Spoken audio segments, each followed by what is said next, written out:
90 ವರ್ಷಕ್ಕಿಂತ ಹೆಚ್ಚು ಇತಿಹಾಸ ಹೊಂದಿರುವ ಕನ್ನಡ ಚಿತ್ರರಂಗದಲ್ಲಿ ಇದುವರೆಗೂ ಯಾರೂ ಮಾಡಿರದ ಅಪರೂಪದ ಸಾಧನೆಯೊಂದನ್ನು ಕಾಂತಾರ ಚಾಪ್ಟರ್ 1 ಸಿನಿಮಾ ತಂಡ ಮಾಡಿದೆ.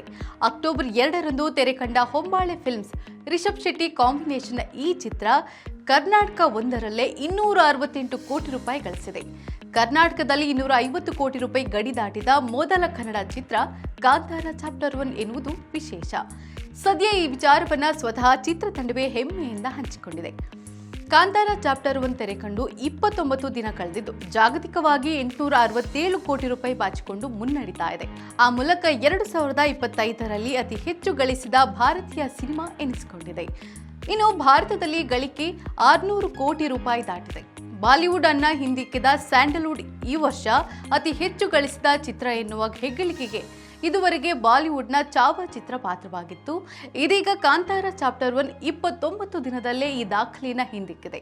ಆ ಮೂಲಕ ಮತ್ತೊಮ್ಮೆ ಸ್ಯಾಂಡಲ್ವುಡ್ನ ಸಾಮರ್ಥ್ಯವನ್ನ ತೆರೆದಿಟ್ಟಿದೆ.